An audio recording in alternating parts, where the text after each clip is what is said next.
Raiders! Oakland, LA, Oakland, Vegas, Raider Nation, wherever, forever. You got your old Uncle Mosh and Raiders Fan Radio from Murph's Man Cave, taking a lighter journey into the dark side. Sit back, put your feet up, pop a top, and enjoy the ride. Here we go! Look left, look right, Bolitnikov, a leaping pass, touchdown! We miss you, we love you, and we'll see you in the Hall of Fame. When you have great coaches, then after you have great coaches, you get great players, you have a great organization, and you tell them one thing, just win, baby. Way up the middle, intercepted Filipiano at the 50, time running down, Oakland football, and I think Oakland victory. The Oakland Raiders have scored on the most zany, unbelievable, absolutely impossible dream of a play. Well, I love this team. I think this team can win. I think this team can win.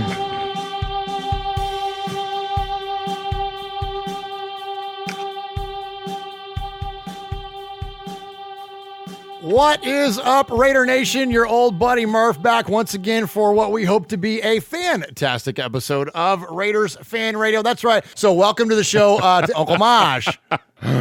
Hey, I'm so glad to be here. All right, so episode number 142. So thank you to those of you that are joining us in the chat. Thank you, Running Bear, Pirate 1975, Just Win Johnny, Chris Rubio, Coach Davis, Pete, Adam Hill, Kent Freeman, Ron Stratton, the Materator, we call him around here. He handles business there. He's the sheriff in the chat room, and we appreciate him. Rev Raider is in there. Adam Hill is in there. Joe Estrada, Gorilla Gardens. Mosh, it's a busy night in the chat room. We love the chat room, and if you don't catch us on the live feed, definitely do that. Check out youtube.com/Raiders Fan Radio. And no, it's not.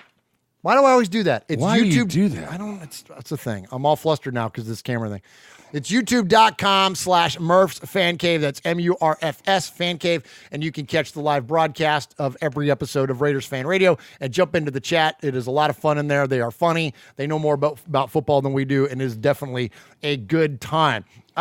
Other ways you could support the show, let me get on Uncle Mosh's camera over there. There are two ways to support us, and as we support the Bolitnikov Foundation, you can buy a Fred Bolitnikov jersey or any other gear by going to RaidersFanRadio.com/gear and hit that link, and then a portion of all of the proceeds will then go to the Bolitnikov Foundation, because we're going to donate every penny that we get from those links to the Bolitnikov Foundation with the goal of raising $2,000 to give them at their annual Crab Fest, which is coming up. Yeah, coming up soon. I can't wait. Yeah, coming up in November.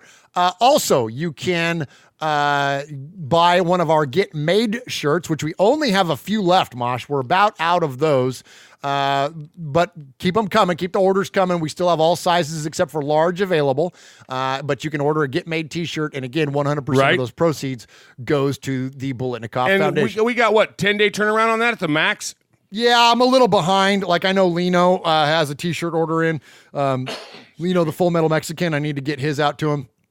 I run a little bit behind because I am the shipping department for Murph's Fan Cave and Raiders Fan Radio. I think that needs to come under Swag's duties. I would love to put that under someone else's duties. Yeah. So, but that would be good. Because I passed it on to you. But anyway, so I appreciate everybody that's ordered those shirts, and please continue to support us as we support the Fred Bolitnikov Foundation. All right. Also subscribe to us on any of your favorite podcast feeds that are out there. You can find us on any podcast service, Google Play, Apple Podcasts. You can find us on Stitcher, iHeartRadio, all kinds of good stuff out there. Nothing makes me happier than all this talk about Jalen Ramsey going to the Raiders. Because we watched him.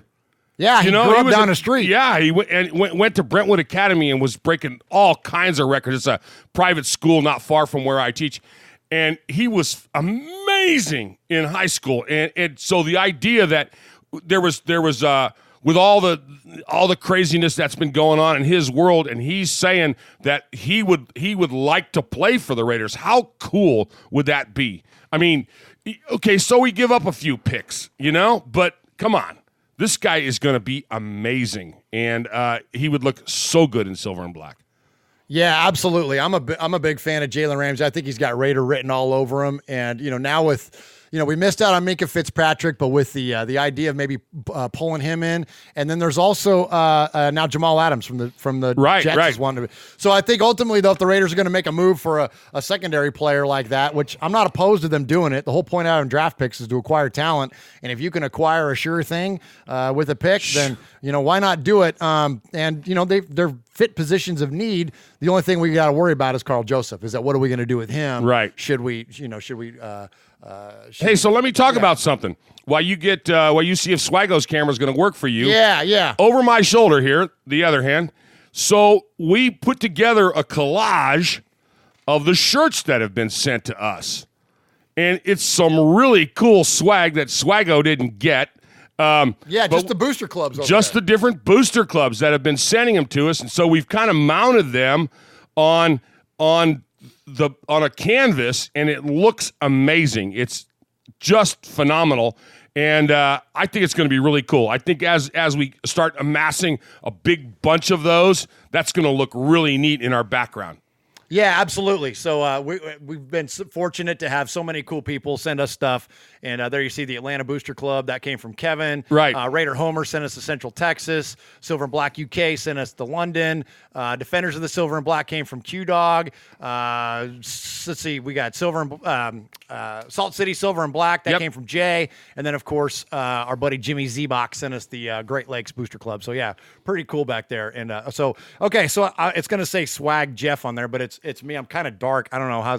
Is that worth it, Mosh? Yeah, it's worth it. Is that worth it? Okay. Yeah, if we can hear you and we can see you, we're good to go. All right, it's a little dark. I'll try to mess with it on the fly here, try to brighten it up as we're going. But let's go ahead. So speaking of swag, Jeff. Adam Hill says, hey, look at the damn camera. There we go. Yeah, it's kind of funky here. It looks real dark. I'll try to brighten it up. But, hey, Mosh, so I'll tell you what, while I mess with that, tell us about episode number 142 and the significance of that number. If you don't mind. Man. Okay, so Swaggy J was at it, right? And he actually did this because he does most of his stuff when he's on the when he's on his phone. And he was all done, and he was in his driveway, and he's like, oh, man, I got some really good stuff for you. So in 2010, Seabass sets a record for points scored in a single season. How many? I'm going to guess 142. 142. Not only that, but he's got a second one because there's a lot of people that are gunning for his job, right? There's people that not saying that Swaggy J does I almost called him Saggy. Swaggy J. He's that too. My little buddy Southwest Swag does a poor job. No, that's not true. He came up with a second one, so he's got a double bubble for 142. John Madden, career games coach for the Raiders, 142. Ah, nice one, Jeff.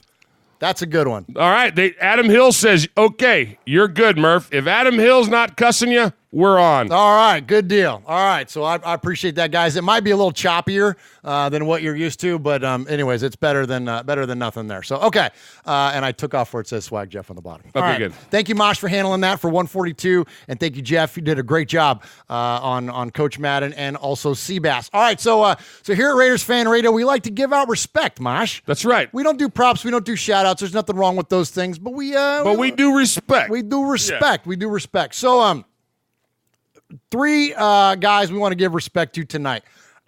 Number one, first and foremost, we want to give respect to Raiders tight end Darren Waller. Darren, love that guy. Darren, for those of you that don't know, came to us from the Baltimore Ravens. This is now his second year with the team. If anybody's watching this show, I'm sure you are fully aware of who he is.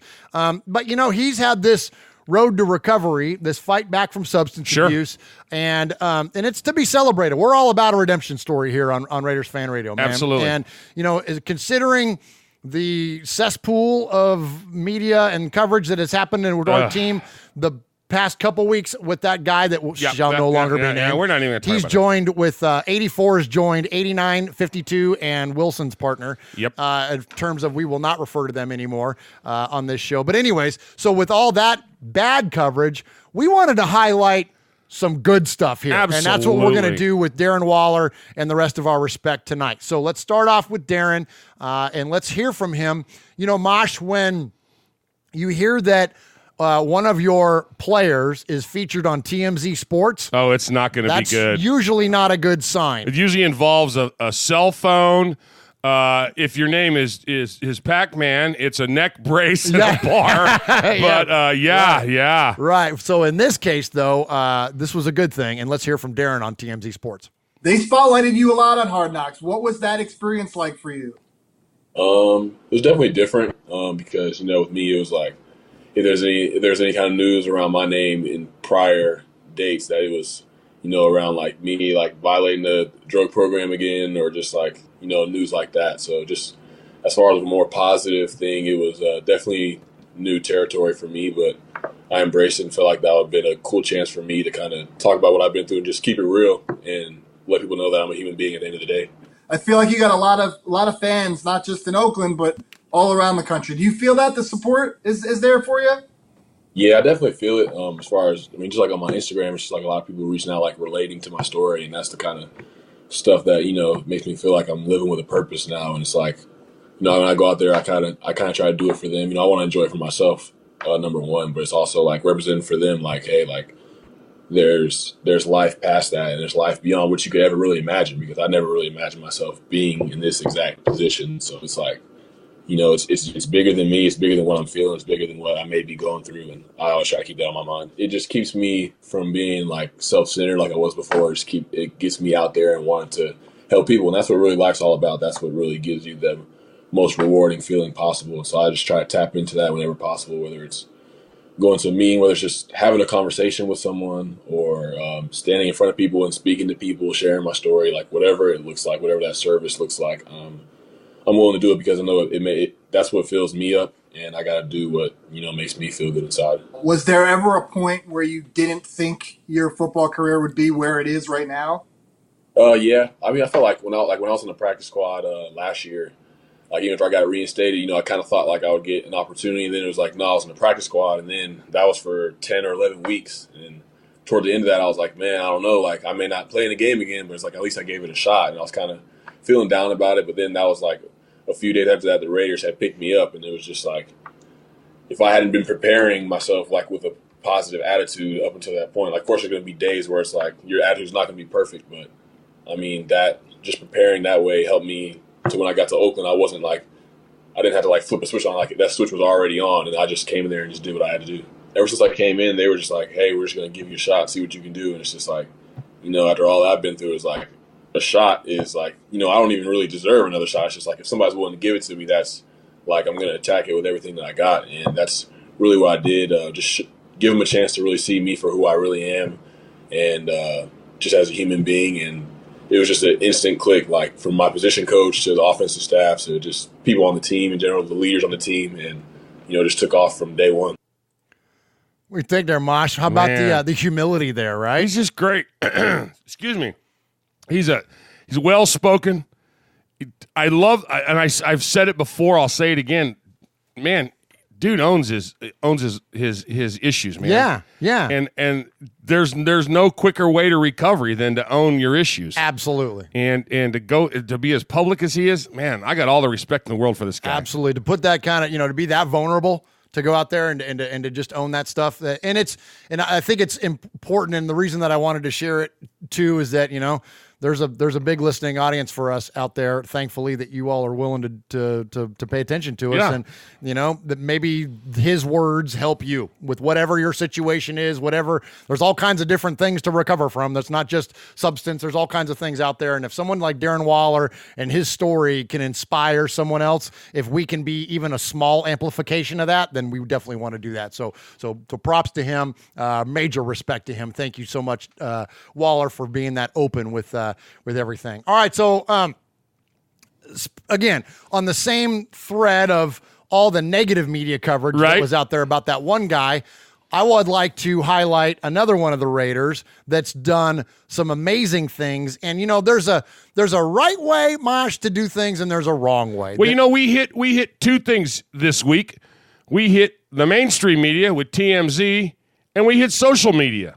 And now we hit social media. So we're hitting social media because some players choose to use social media to build a brand and to, whatever all the things that happen with 84 are. Whatever that is, that's one way to use it. Another way to use it is to use it like Tyre Whitehead uses it. And what he's been doing is giving away tickets on Twitter based on, he'll ask a trivia question.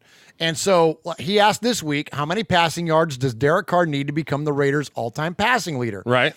So this guy, OG Massa is his name on Twitter, answered the question of 81, and he got it right. And so Tyre said, here's some tickets. DM me on how to get them. So he did that. Wow, that's so cool. So this guy, OG Massa, says after the game, sends a picture of his little boy or little girl there, I'm assuming little boy, and a real young kid. It's like 6 years old or something. Yeah. So he says, I wouldn't be doing our captain, Big Taj, justice if I didn't let Raider Nation know the impact he's had on our family.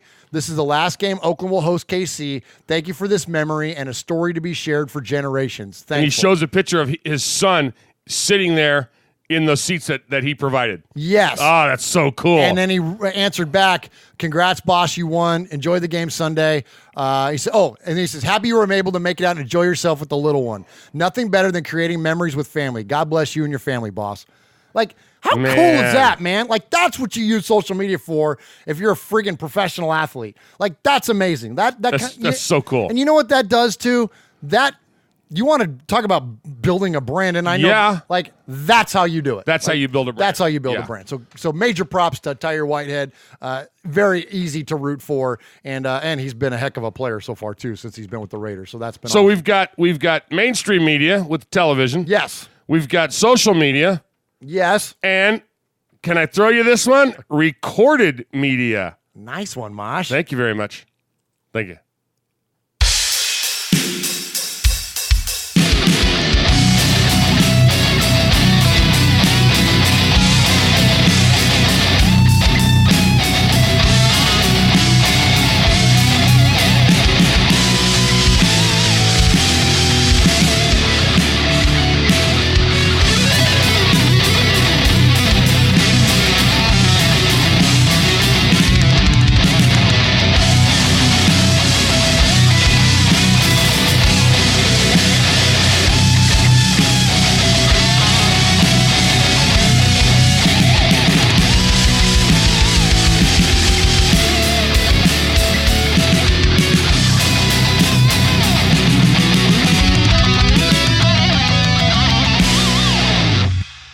That was insane.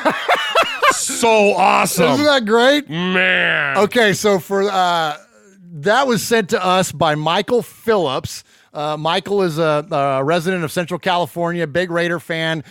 He's been in a whole bunch of bands through his life. Anyways, so he reached out to us and said, hey, Murph, I just wanted to share this version of the Autumn Wind, the Raiders theme that I wrote. It's not the Autumn Wind, it's the theme that comes after it, but you guys know what I mean. And so he says, I wanted to share this with you. Would you be willing to play it on your show? Well, heck yeah. Yeah. Absolutely. Absolutely. And we're going to have fun with that audio. We're going to put it behind Mosh's, maybe his Autumn Storm, maybe some of our other IDs, whatever. We're going to have a lot of fun with that one. So appreciate Michael Phillips. Much respect, because not only was that like a fun idea, but like that was legit. Like that's very professionally recorded. Jeez. And you know me, I'm a sucker for audio quality. Oh yeah, yeah.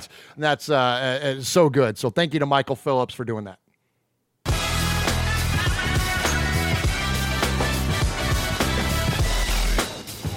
Hey, what's up? It's Brockman from the Rich Eisen Show. And it's Del Tufo from the Rich Eisen Show. You're listening to Murph and Mosh on Raiders Fan Radio. Yes.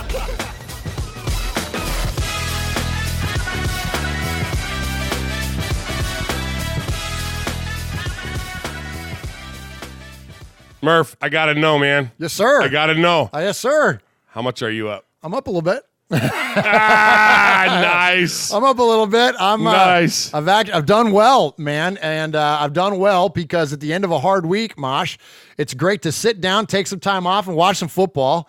And, you got game-winning touchdowns, 2-minute drives, running backs racing down the sidelines with no one to stop them. There's nothing like the NFL, and there's no better way to make the games even more exciting than to bet on them. Yeah, man. And so I've been betting a little bit with mybookie.com. So mybookie.ag. Do the smart thing. Go to mybookie.ag. No one gives you better and more ways to win. MyBookie's got the fastest payouts and better lines than any other sports book. And don't forget, when you're betting, it's just as important that who you're betting on. And mybookie.ag is the best in the business. It's where I play, and it's where you should too, Raider Nation. And yeah, the only game I lost this week was the Raiders, because I took the Raiders in the points, but everything else that I bet this week came through. And so I've done very well since I've gotten with the mybookie.ag folks, and we appreciate their support of our show. And I wouldn't tell you guys about this if I didn't think they were the best. Tell me about the promo. How's the promo work? Yeah, so do the smart thing. If you're going to bet this season, you bet with MyBookie. And if you like to bet a little and win a lot, you can try a parlay. If all your picks come through, you multiply your winnings. And no matter how you bet, the NFL season is the best time of year. Join now. And as Mosh said, MyBookie will double your first deposit. So if you put in $100, you make $200. If you put in $300, you get $600. And so to activate that offer, use promo code CAVE to activate that. That is promo code CAVE, CAVE. Visit mybookie.ag today. You play, you win, you get paid. Right on.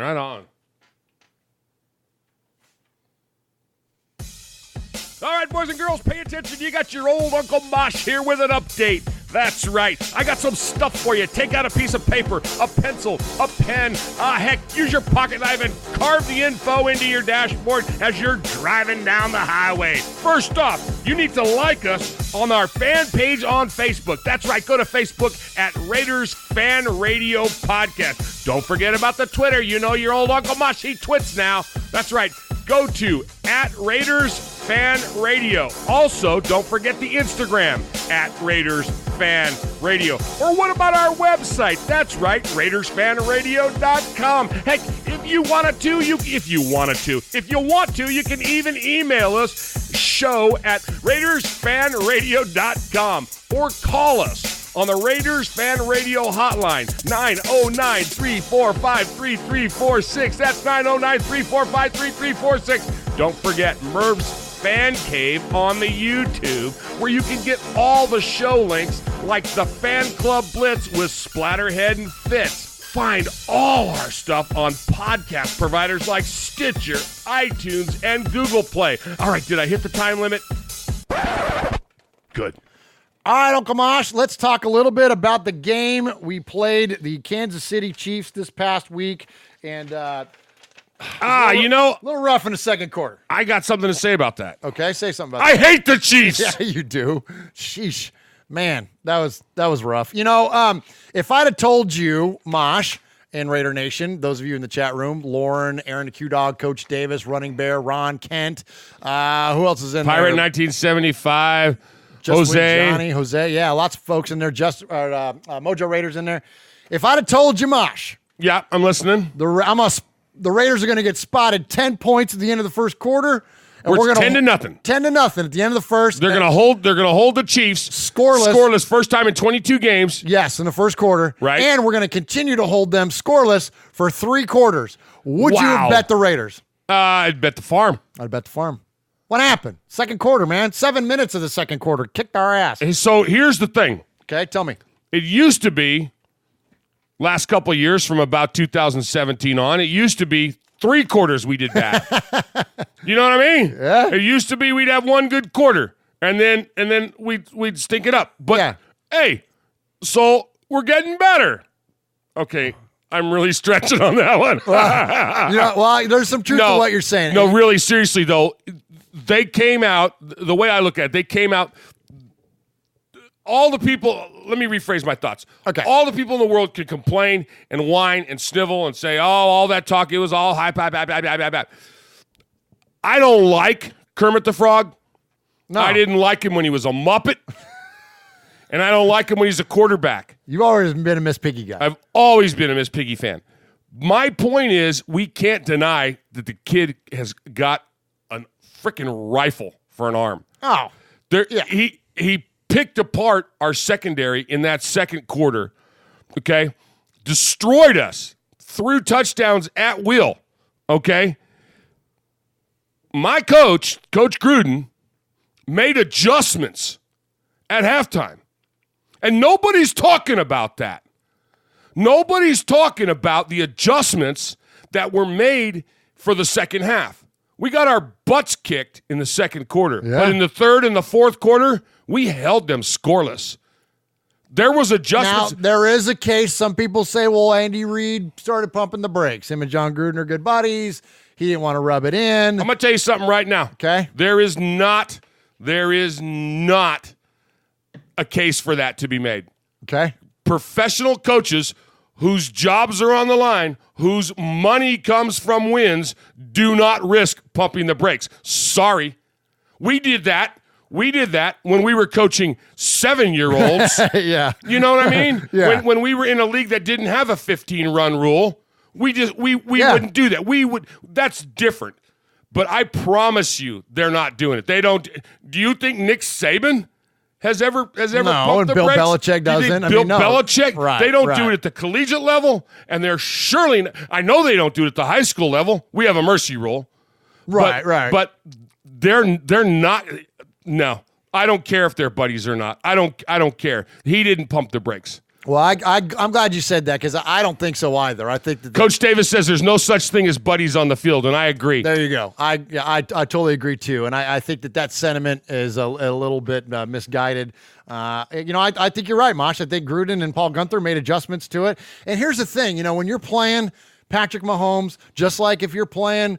And I'm putting him in this category, but just like if you're playing Tom Brady or Aaron Rodgers or Drew Brees, gosh. If you make a mistake, they're going to make you pay for it. And there were times, a few of those throws were not even mistakes being made. Conley had great on that one touch. He could not have had better. You and I sat there and said Yes. his arms were in there. How did the guy catch the ball without Stickum? Yeah. I mean, serious. Yeah. Yeah, absolutely. So I'm with you on that. That was the big standout to me in terms of standouts. In terms of the Chiefs, in terms of the Raiders, Derek throws the 2 picks. One of those was 100% not his fault.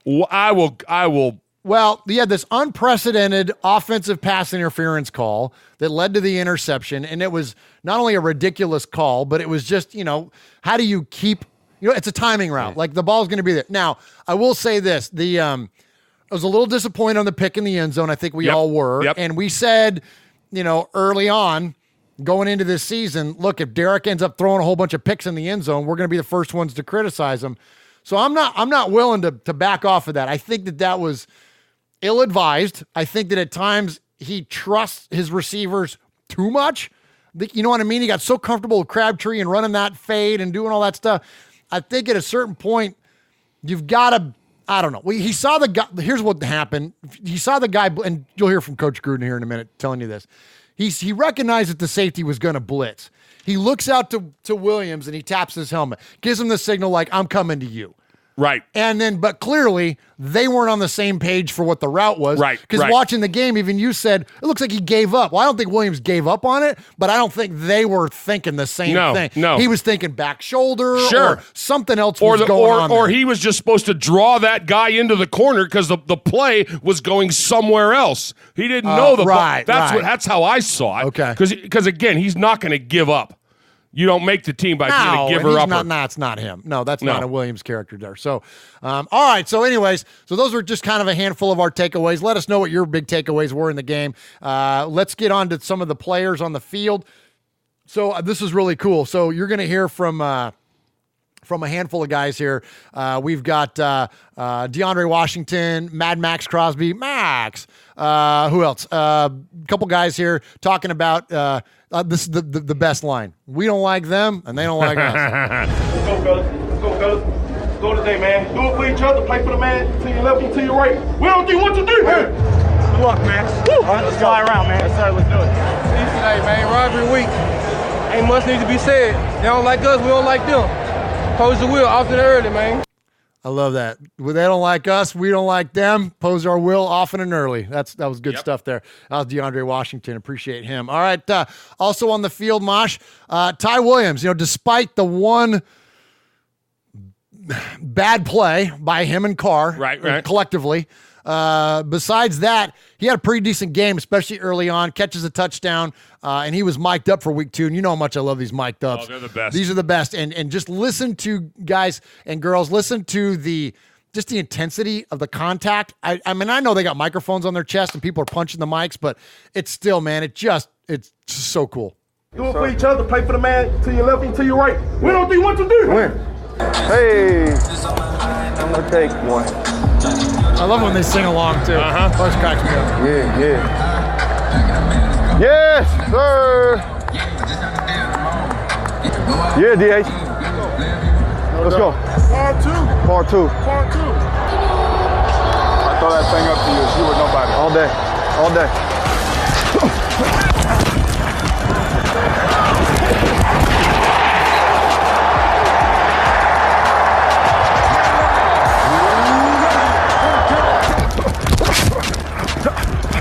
Love that. Hey, well, y'all close. Flag on your fool. You can't cover me. You can't cover me. Okay. You can't cover me. There's a snap and backs it up. Throws middle. High. Touchdown, Williams. Touchdown back of the end zone.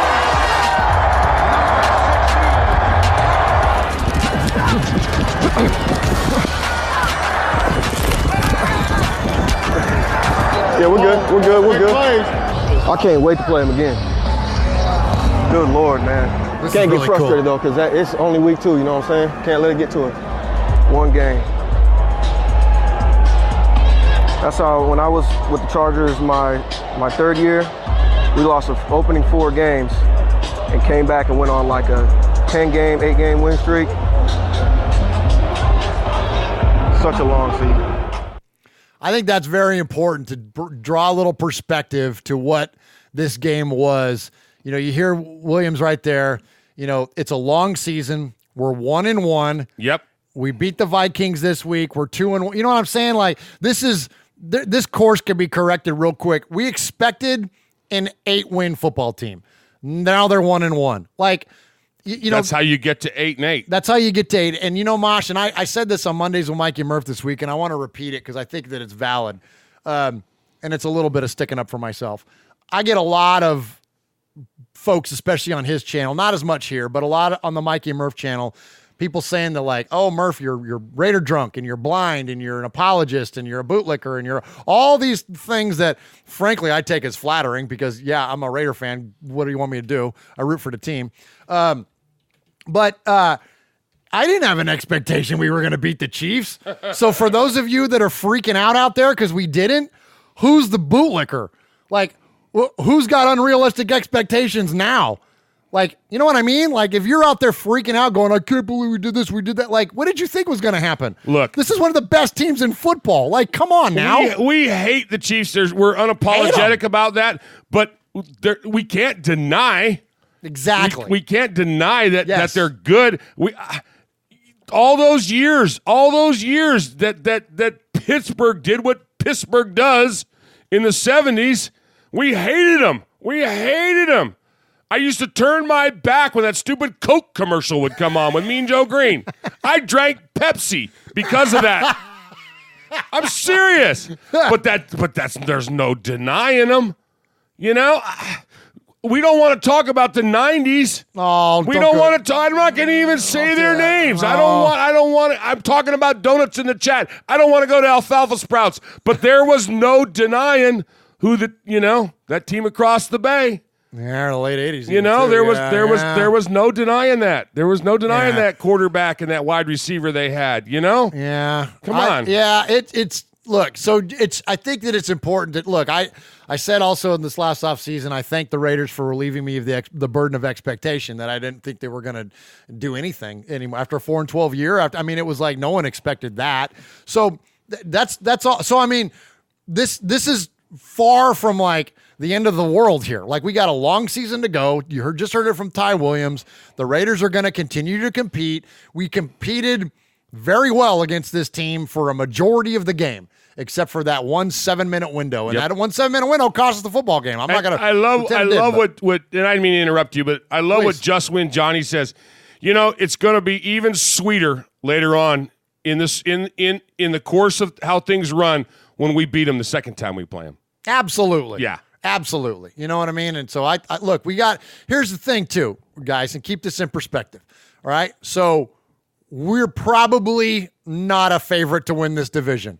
Most likely the Chiefs are going to win our division, but the Chargers are beatable. We know we can beat the Broncos. Yep. Right. So Pittsburgh is now off the map because Ben is out for the year. Yep. Right? Miami is an absolute joke. The Jets are going to be a joke now with Darnold being out. Like, you start looking at like around the league. So who do we got? You got the Colts are now vulnerable because Andrew Luck is retired. So you got like you look at the Jaguars are out. You look at the other teams in the AFC. We're very, very realistically a wild card team this year. I'm with you. That's not like crazy fan speak. Like, think about it. The other teams that were, look at the freaking Jaguars were in the AFC Championship game and almost beat the Patriots a couple years ago. Now when you start removing the teams that out of the equation that are not the clear-cut division winners, you start looking at who else we're going to have to compete with. It's very realistic. We're going to host the Titans in Oakland this year. We can beat the Titans. Like, come on. Like, look, there's a reason not a lost season. We play the game. Because if we didn't play the game, we could look on paper and go, okay, these guys are going to win. But who knows? Hey, Bledsoe goes down. In comes Brady. I mean, come on. What, Mahomes? Do I need to remind everybody about 2016 Christmas Eve? Oh my! Gosh. Titans fans and Raiders fans will always be connected through that. Yeah. With the leg injury, come on.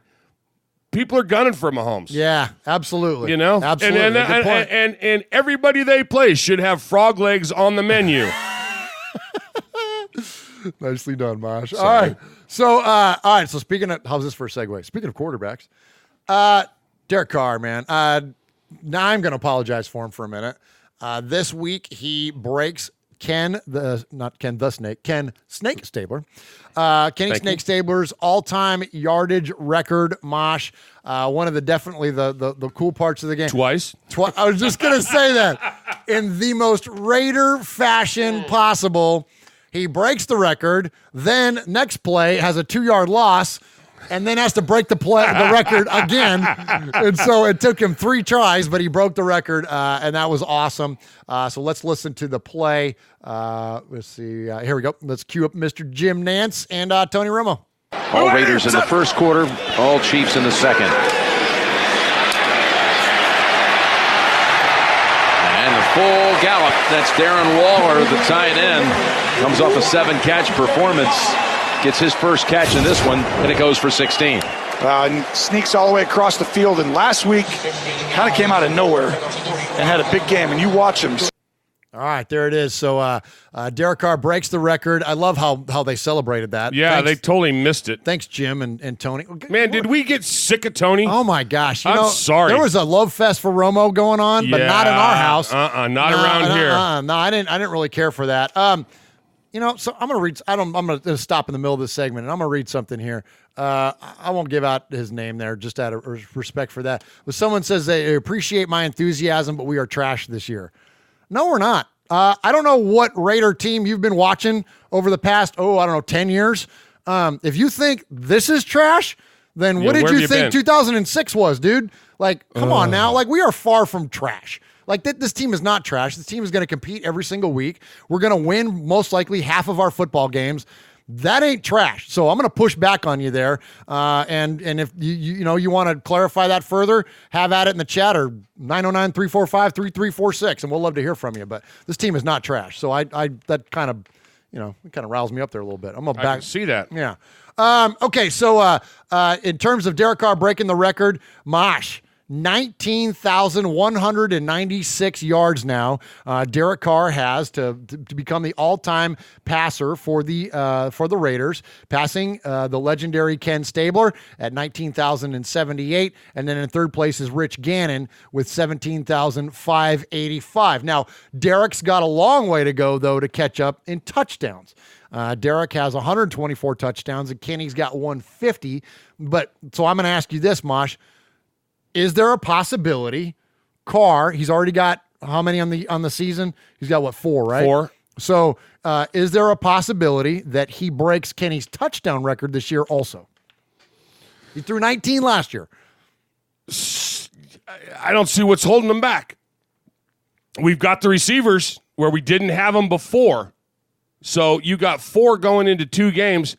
Man, when he lights up the Vikings this week. There we go. And he doubles his existing. And when he throws 4 this week, write it down. Oh, are you going Nostradamus? Nostradamus said it. Ooh, Nostradamus says 4 touchdown passes for Carr this week. Now, I'm not saying that that there won't be a lot of other scores from the other team, but I'm just saying when he doubles what he's got already and he's at 8 after 3 games, come on.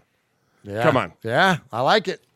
Good call, Mosh. All right, so some other unique things about... Running Bear just corrected me. What'd he say? He said, sorry, Carr only has 2 TDs only. Wow. 3. He's got 1 to Williams this last game, and he had 2 in the Broncos game. That's what I thought. Is that right? Somebody check us. I don't know. Go ahead. Somebody check us on that. He's got at least 3. Okay, so his touchdown percentage is 4%. That's lower than Kenny's of 6%. But listen to this. Kenny threw 143 picks. Carr's only thrown 56 interceptions. Like, his interception percentage is way lower than what Kenny is. And I'm not saying this to talk junk about Kenny. I'm just saying it's a fact. And also, Carr's sacks are going to on pace to be way higher.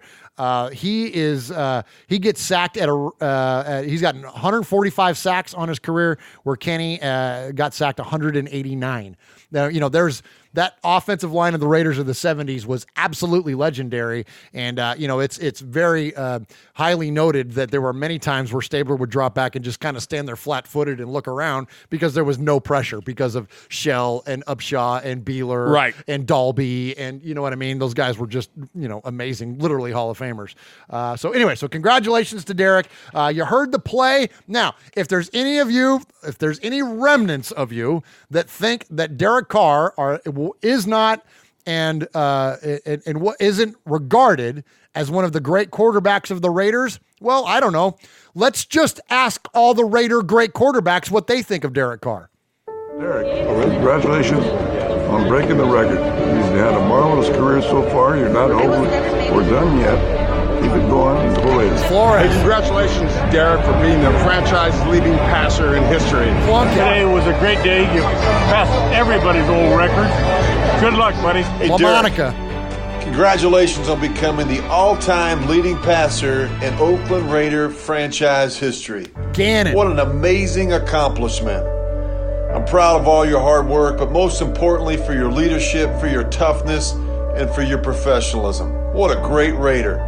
Hey, good luck this season, brother. You know I'll be watching. Derek, on behalf of the Stabler family, congratulations on breaking Dad's record and becoming the Raiders' all-time passing leader. We're thrilled for you and know he would be too. Go Raiders. All right, he has only thrown 2 touchdown passes on the year. Yep. The chat confirmed that. We appreciate that, guys, for keeping us. See, they know more about football than we do. That's why we have the chat.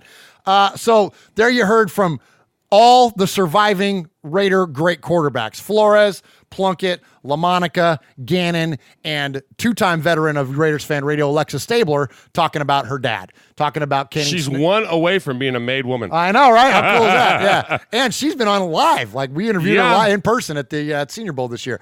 And appreciate Alexa for sharing her time with us. So look, guys, I mean, if there's any doubt, this is what we always say. I don't defer to social. I don't care what Twitter's opinion is of Derek Carr. I care what Daryl LaMonica and freaking Jim Plunkett think about. You know what I mean? Like, that's what carries weight in my eyes. So, anyways, great stuff from there. Mosh, talk to me. I almost put this in the respect segment. This is pretty cool, but I can't put a Chief in the respect segment.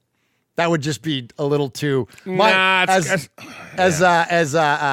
Val Kilmer, as Doc Holliday famously said in Tombstone, my hypocrisy only goes so far. Right? So I didn't want to do that, but I will say it. I kind of respect Travis Kelce for something here that he said. What did he do after the Chiefs and Raiders game? I get amped up coming into a hostile environment like this, seeing everyone flicking you off, coming in on the bus, and see a few people's cheeks you weren't trying to see, and it's just it's football at its finest, man, or pregame at its finest, and we're gonna miss that for sure. So shout out to everybody in Oakland for making it what it was. How cool is that, man? That was cool. Isn't that cool? I love that. Yeah. Some cheeks you didn't want to see. So they're giving him the old pressed ham on the bus. Man, on the way in, I love it. I love it. You know, the only thing that reminds me of Phil talking about bringing Franco to the black hole. Oh, yeah. That's so cool. Absolutely. So, Oakland's a special place, man, and we're gonna talk a lot about Oakland itself and game day a little bit later in the show. Guys, this is the last Raider home game. This game against the Chiefs. Excuse me. This was the last Raider home game until we go in November. Like, that's crazy. Like, jeez. I know. Like, this is the tough part of our schedule. If we come out of this relatively unscathed, look, if we come out of this with a 500 record, frankly, I think that we're doing really good. So, Raider Nation, we will see you at the next home game against the Detroit Lions. All right. So next up on the docket are the Minnesota Vikings. Who? The Minnesota Vikings. I got 99 problems and the Vikes ain't one. Mosh, what do you got? Wait. The Vikings beat the Falcons week 1. Yeah. And then they got beat week 2 by the Cheeseheads. Yeah. They are 1-1. Looks like we are. They were beat last week by arguably their biggest rival, and nobody's picking them to go beyond 8-8. Sound familiar? Yeah. I ask, how many groups of Vikings fans did you see roaming around the draft? Oh, it was that one guy in the blonde pigtails. Yeah, I can answer that. None. Oh, they were there. That guy with the pigtails was there, but I don't remember seeing them meet up. I don't remember seeing them travel in packs. No. I don't remember seeing them chanting, "Go Vikings!" And I'm not worried about all those plastic horn-wearing, saltine-eating, Winter Bowling League Viking fans creating an issue for us. I'm challenging everybody in Raider Nation, tune in, check out how many Raiders fans are going to be in their stands, put your feet up, watch the Vikings as they crumble in what will be known as the 2019 Twin City Meltdown. Come on, Mosh. That's it. I'm out. Minnesota Poopers.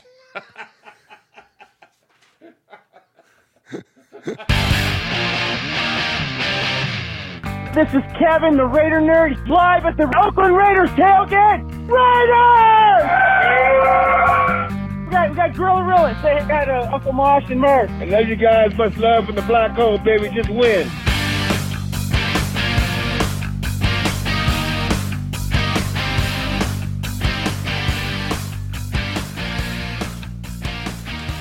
Give me a pirate against a Viking any day. Right? Right? We got muskets and swords, and what do they got? Clubs and... I was reading today their injury report. Of course, ours is pretty lengthy too, but yeah. But their defense, and they have a good defense. They got good wide receivers. And they got good wide receivers. Yeah, are no joke. But their whole their list of all the people that didn't practice and are questionable and all that, man, I think there was 9 people on it and 7 of them were off their defense. Oh my gosh! Yeah, wow. Check me if I'm wrong, but I'm pretty sure that's what it was. All right, so they're vulnerable, man. Raider Ramon sent out a really funny text message to us, or we have a group message between a lot of the made men, And he wrote, it was a picture of Kirk Cousins, and he's up against like a mugshot thing. Right. And it says, local man accused of stealing $84 million from local football team. That was pretty good. That was pretty good. Yeah. So Kirk Cousins is he's no Brett Favre. That's for sure. All right. So we heard from Travis Kelce earlier talking about the uniqueness and the special environment and atmosphere of Oakland. And Mosh, there are some names that are just synonymous with Oakland. Okay, give me one. Jack London. Love it. Give me another one. MC Hammer. Love it. Give me one more. Marshawn Lynch. Nice. Yeah, Marshawn, man. We hadn't heard from Beast Mode in a minute. And, Marshawn is just a national treasure. He's just awesome. Like, I got a little torqued up when he fought or protected, I should say, Marcus Peters. Sure. I got a little wound up at Marshawn then. But everything outside of that has just been awesome. And we hadn't heard from him for a while. As we know, he's retired, although he never announced his retirement. He just quit showing up to the practice facility. But he is officially retired, and he's making the rounds. And Marshawn he's got a bucket list, Mosh. Okay. And he's going around and he's doing things that he's always wanted to do. Why not? When you got all the money in the world and you still got your health. And absolutely. And so he has been out and about, and so he went, and I don't know what the event was, whatever the latest NASCAR race was. He went and he drove the pace car at the NASCAR race, and he was interviewed by Dale Jr. And this is what I want to say about, we're going to play 2 Marshawn segments for you guys tonight. And this is really funny. Marshawn was notorious during his playing career for not saying anything. Right. Yeah, like he was quiet. Got fined for not talking and stuff. Yeah. That's to force him. Now that he's retired, he's Mr. Chatty Cathy out there, man. It's the funniest thing. So here's Marshawn getting interviewed by Dale Jr. So you gave up some pretty good plans to come here today and stand around this heat to drive this pace car. I did, man. I did. But I mean, I think I'm ready. Yeah. I'm sure you are, man. I've done it myself. They give you some pretty good pointers early in the day to get you ready and ready. So you ain't nervous at all? No, I'm not. The only thing that's wrong with it, I think I only get to go 45 miles per hour. I was expecting to put, they call it put the pedal to the metal and really drive this thing, but I only get to go 45. Well, maybe after the race is over with, they'll let you take a few laps. I'll get in there and ride with you. We'll go around here as fast as you want. Oh, yeah, I'm with that. I say that. I think they told me that they get up to about 180. I done 180 before. I'm not going to say where, but, you know what I mean? I know what that feel like. So the one thing that I've noticed about you is since you've retired from football is you're on this sort of quest or this bucket list item, checking things off. Am I right about that? That's true, man. It really come down to is I'm just trying to do I ain't never done before. Yeah. You know what I mean? It was the best. And so during this interview, he's wearing a Raider hat. Like, this is almost Raiders and pop culture that we're getting into here. He's wearing his Raider gear, and he's still wearing, like, so as he mentioned, it's 1 billion degrees, but he's got like the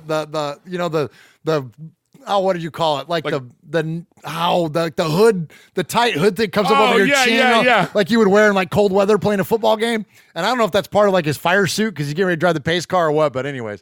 And he's wearing a Raider hat. And he's the best, man. Like I said, he's a national treasure. So another national treasure who is not a Raider, but Pat McAfee. Have you ever heard Pat McAfee? Oh, yeah. He's the funniest guy. He's really funny. He's hilarious. So Pat McAfee, former punter for the Colts, now he's been making the rounds for years through different talk shows, been on Dan Patrick and Rich Eisen and all that kind of stuff. And he's always really funny. Well, now he's got his own show. So he's got the Pat McAfee Show. Nice. And so he has Marshawn on to interview. So you got like, this is gold to me. This is podcast gold. This is the Pat McAfee Show. So all the credit to them. I'm totally stealing your audio and replaying it here. It is so good. It's so funny. And so let's listen to Pat McAfee interview Marshawn Lynch. That town, though, that you're from, you've stayed connected with this entire time. Most definitely. Loyalty seems to be the biggest thing in Marshawn Lynch's life. It is. Is that why you went and played for the Raiders? You felt like you owed the... Well, I mean, I grew up, a Raider fan, but at the same time, I think it was more so the fact that, the Raiders was leaving Oakland. So I had the opportunity to, I didn't know I had the opportunity, but I wanted the opportunity to play for the team before they had left. Because I had just did that over and over and over and over and over and You over love and that. over and over. I just did that. You feel That me? interview? Yeah. Where And run then- through a motherfucker's Run face. through the face. And then, you know, I had to come out of retirement. So, you know, I felt I went and reneged on my word, but at the same time, it was for a reason. Like, the Raiders is finna leave Oakland, and they were supposed to have left this year, but it didn't fall through, so they played another year. But I would have been right on time with retiring again and the Team Raiders leaving. Kind of And it setting would it have off. been that, you know what I mean? All right, we did what we had to do. Yeah. Now y'all can go and, you know what I mean? Yeah. Had a team type but I mean, you know, they're there for another year. Did you enjoy your time with the Raiders? I did. It seemed as if you felt obligated to kind of rep for the city. It kind of felt like that. I mean, on the sideline, I got a chance to play in the Coliseum over there. Locker room's complete trash. It's a tough stadium. Feel like you're potentially going to fall through in a lot of places, but the environment there is insane. They have a DJ that only plays Bay hits. That's it.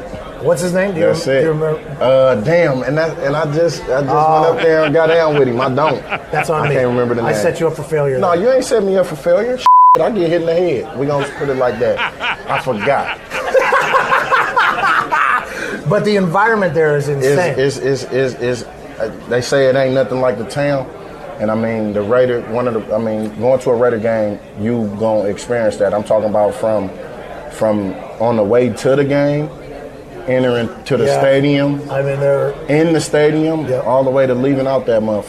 You gonna get a real dose of the town, straight up. That's it. A Oh real my dose of gosh. the town, Mosh. I love Isn't that he the guy. best? He is the best. Let's see what I'm talking about. Like, he's all of a sudden like, where he's- did this come from? I You know. we never saw this side of him. Not like this. Not at all, man. I love it, man. He's great. And, and I love it that he's, this is a guy that, and clearly he gets it because he was a Raider, for crying out loud, and lives in Oakland. But, this is what we've talked about numerous times on our show, that what Al Davis crafted. Right. Was an environment and a mystique and a feeling. And from the time the bus pulls in, you go through the crowd, you onto the field before and on your way out, as that MRFer, as Marshawn said, right? Like it's very deliberate. Everything is very deliberate, and it's the genius of Al Davis, and I just love it that Marshawn reflects that, and his pride in the town and his pride in Oakland has always been on display. But to hear him talk about his pride also of the Raiders, like that was good. I loved it. That was really good to hear. So, man, we love us some Marshawn. All right, so Running Bear in the chat, Mosh, says that the Raiders are getting more and more respect in the media. I agree. There's a lot of love around the Raiders. I think that the ill will from '84 is definitely as reflected positively on the Raiders, not just Raiders, but just the national media. I asked Bill Williamson about this when we interviewed him last week directly, and he didn't give me a straight answer, but I think there is a different demeanor, don't you think, Mosh? Like the way that the team is being talked about, the way it's like we're receiving a little bit more grace than what we have in the past. Maybe not so much from the fans, but from the media, it seems like they've got our back a little bit more, don't you think? Well, everybody's seeing something a little bit different than what we've seen before. We're seeing a whole new mindset. Gruden was that first year was an experiment. Somebody in the chat said, you got to remember 2016. We won the first game, then the second game we got beat by Atlanta, and then we went on that fantastic run. Yeah. Okay, I think that was Coach that said that. But so I think that I don't think people are jumping ship. I think people are starting to just take notice and say, man, they got something there. There's that magic is back. And it's what we haven't seen in a long time. And, we had a rough year last year, I mean, to say the least. Yeah. But I'm telling you, this year's not going to be like that. Yeah. It's there. And with that, more people are starting to say, maybe they're not coming on board completely, but they're going, they're hedging their bets a little bit. Yeah, you know what I mean? yeah. They're going, well, I did say something good about the Raiders early on. Yeah, exactly. That idiot that we watched the other day, that Tony Romo. Oh, I'm sure he'll when it comes out that towards the end of the season when we're 9-3. And he's going to go, no, I remember that one game they lost, but I knew they had it in them. I saw it in them then. Yeah, exactly. Before we get, so we're going to cover, the next segment here is going to be about the positivity in the media and a couple of really cool segments here. But I want to address the chat. Ron's in there, Full Metal Mexican's in there, Rev Raider, Joseph Duran, Jose Obale, hope I'm pronouncing that correct. Coach Davis is in there, Aaron the Q-Dog Raider, Franklin 83 is in there. A lot of talk about Jalen Ramsey, and people are asking us, would you do it? What do you guys think about Ramsey? We kind of hit it at the top of the show, but I'll hit it real quick because I know our mics were kind of funky there for a minute. I'm all about the idea of draft picks are designed to acquire talent. And if you can acquire a sure thing that is a fit for your football team, then you do it. So I'm not a trade for everybody kind of guy. I'm with you. I've always been a build through your system, build through picks, build that. But if you can get a Jamal Adams, a Minka Fitzpatrick, who I know is already gone, or a Jalen Ramsey, who are sure things for your first round pick, and it fits your team's needs, I'm all about it. And Malmash and I have a soft spot for Jalen Ramsey. Number one, because he's a local kid. Number two, because I used to work with his mom. She retired the day he got drafted. Right. But so we've got, not a direct connection, but we were very aware of what he was as a kid, as a high school player. And I mean, he lives or grew up 10 minutes from where we're recording this show. So not anymore. Well, not anymore. Now he's living in a $1 billion house, I'm sure, in Duval. But anyways, so we were all about that. We're all about and I think that he'll fit. I think that, look, if they're willing to take on a personality like 84, they're definitely willing to take on a personality like Jalen Ramsey. And I think that he'll mesh. I think him and Vegas go really good together. Right. You know what I mean? So, so we're all about it. But again, Jamal Adams, man, let me ask you a question. I'm going to go totally off the rails here. All right. There's been a lot of discussion this week in the media about how the NFL is becoming the NBA in terms of the way that players are working themselves out of situations because they're not happy. So you look at 84.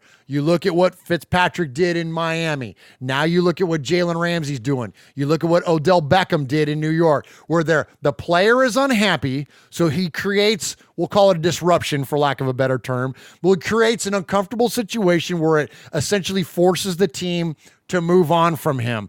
And you had guys like Steve Young and some of the old school guys that are really coming out and saying that you can't do that to the NFL. Okay. Then you have other guys that are saying, well, challenge the system a little bit. There's nothing wrong with that. These guys are, you know what I mean? They're dependent on their contracts. But so there's two ways to look at it. Where do you come out, Mosh, on it? I think that I think it's always been there. I think the comparison of the two, I think that they're apples and oranges when you talk about the NFL and the NBA. But I think that you've always had the disruptive players. It's you got to remember, you've got people that have got so much talent, and a lot of times very little coaching on the emotional side of it. Who knows what they had when they were in high school or when they were in college on, hey, all they hear is you're going to be great, you're going to be great, you're going to be great. But this is how you deal with the fame. This is how you deal with, So who's to say that?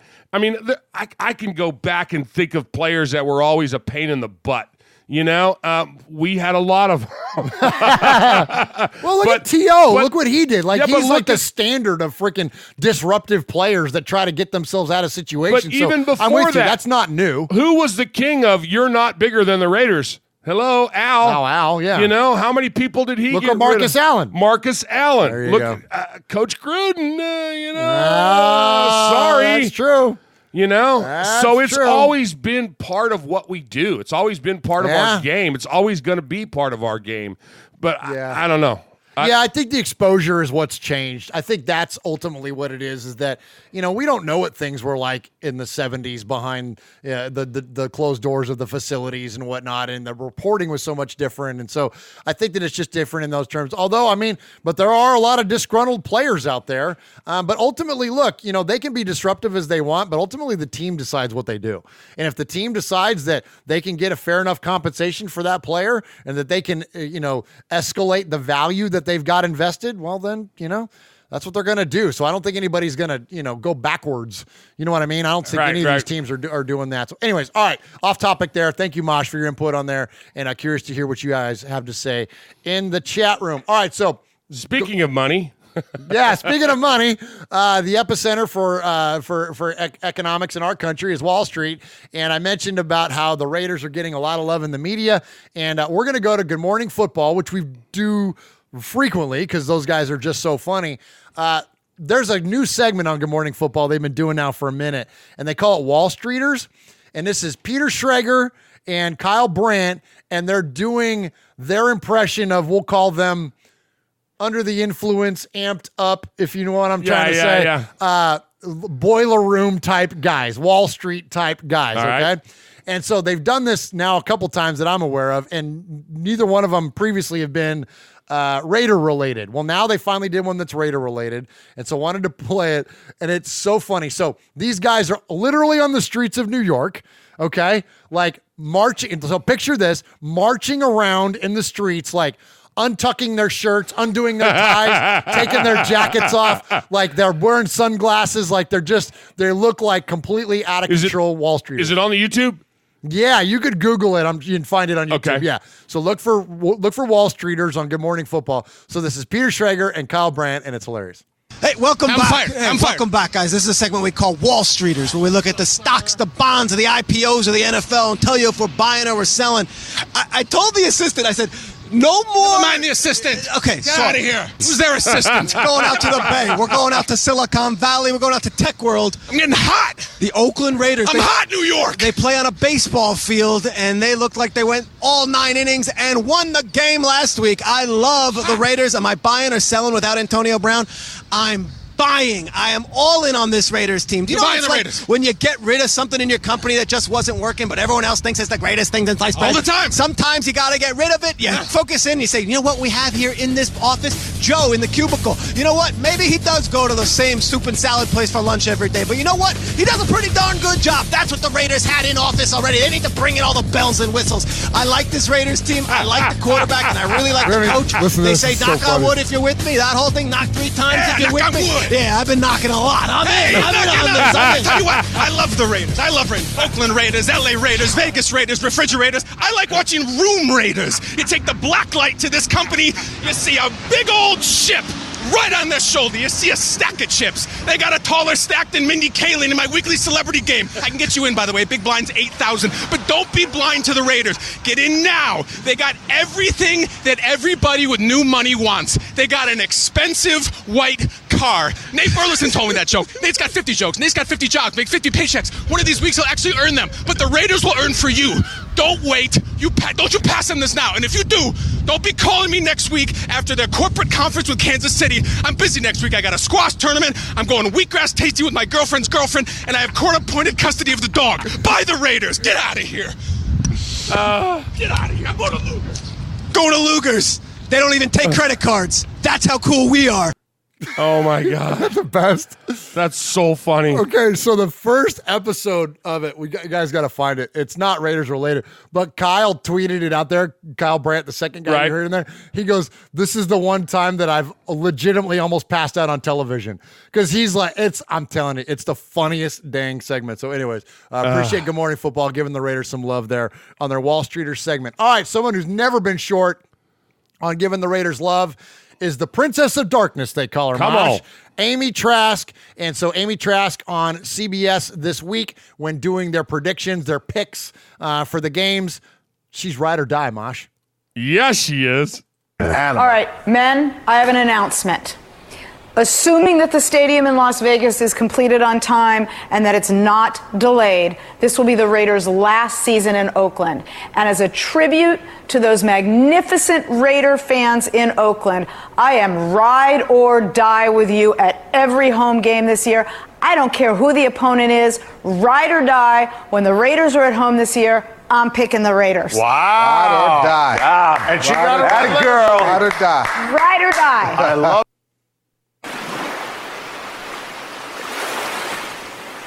He is fading, looking. He's under the gun. He's tied, he throws. It is.